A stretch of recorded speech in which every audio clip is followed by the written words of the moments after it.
The call. This story is about a night I will never forget. A night when I received a call that chilled my blood. It was a Friday night, and I was home alone. My parents had gone out to dinner with friends, and had left me in charge of my younger sister, who was sleeping in her room. I was in the living room, watching a horror movie on TV, when the phone rang. At first I didn't think anything of it, thinking it would be my parents, calling to tell me they would be late, or asking me if everything was all right. So I picked up the phone and said, "Hello, who is this?"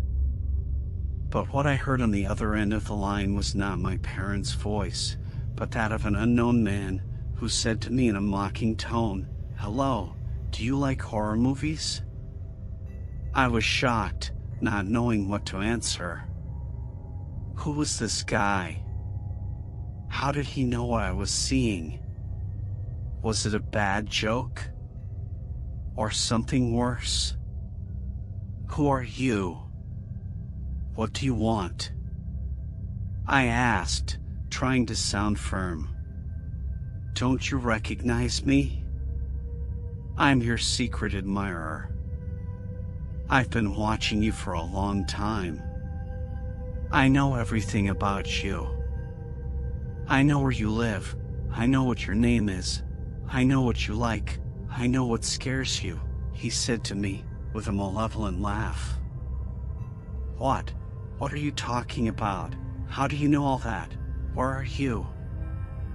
I said, feeling a shiver. I'm very close to you. I'm in the woods behind your house. I'm watching your window. I'm watching you pick up the phone. I'm watching you get scared, he said to me, in a sinister voice. That's impossible. There's no one there. You're lying, I said, running to the window. Oh, no. Why don't you take a look? Maybe you'll see something that will surprise you, he said, hanging up the phone. I walked over to the window and looked out into the forest. I saw nothing. Just trees, shadows, and darkness. I breathed a sigh of relief, thinking it had all been a practical joke or a hallucination. I turned around and headed for the couch. But then I heard a noise. A noise coming from the back door. A noise that sounded like someone was forcing it open. I froze, unable to believe what was happening. Was it the man on the phone? Had he broken into my house? What did he want from me? What would he do with me? And my sister? I didn't have time to think anymore. The door burst open, and through it came a hooded figure, carrying a knife in his hand. It was him. It was the killer. The shadow. This story is about a night that marked me forever. A night when I saw a shadow that was not mine. It was a Saturday night, and I was in my room reading a horror book in bed. I like to read that kind of books because they made me feel strong emotions and made me forget my problems. I had the light on and the door closed. I was alone and quiet. Or so I thought.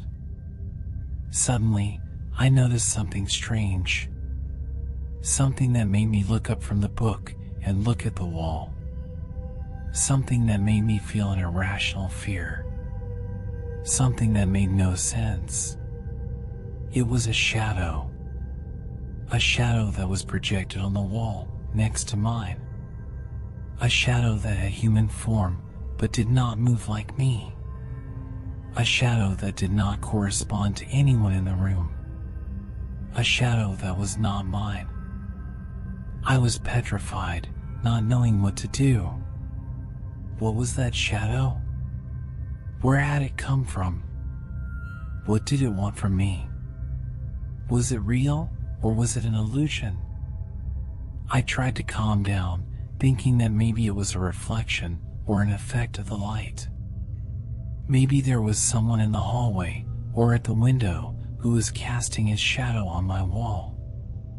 Maybe it was my father or my mother or my brother. Maybe it was a joke or a coincidence. But no, it was nothing of the sort. I knew it when the shadow moved. The shadow moved, and it moved closer to me. The shadow moved and touched me. The shadow moved and spoke to me. He spoke to me in a voice that was not human, but was a whisper, a murmur, a moan. He spoke to me in a voice that told me things that I did not understand, but that terrified me. He spoke to me in a voice that told me I was his, that he loved me, that he would take me with him. He spoke to me in a voice that was the voice of death. The photo. This story is about a night that changed my life. A night when I saw a photo that I wasn't supposed to see.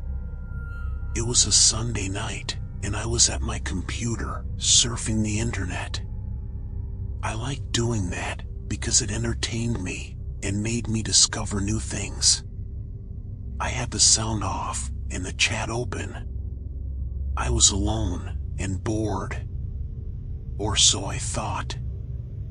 Suddenly, I received a message. A message that made me open my eyes and look at the screen. A message that made me insanely curious. A message that I shouldn't have read. It was a message from a stranger telling me, "Hi, do you want to see a picture?" I was intrigued, not knowing what to answer. Who was this guy? What picture did he want to show me? Was it a funny picture or a morbid picture? Was it a real picture or a fake picture? I decided to answer, thinking that maybe it was a friend, or a troll, or a mistake. Maybe it was someone who knew me, or someone who wanted to play a joke on me, or someone who had the wrong recipient. But no, it was none of those things. I knew it when he sent me the photo. He sent me the photo, and I opened it. He sent me the photo, and I saw it. He sent me the photo, and I regretted it. It was a horrible photo. A photo that showed a macabre scene, a cruel scene. A photo that showed my girlfriend, my lifeless girlfriend, my girlfriend smiling. Smiling with a smile that was not hers, but his. His, the one who had sent me the photo. The one who had made me a witness. The one who had told me, with a text accompanying the photo, "I hope you like it. You're next."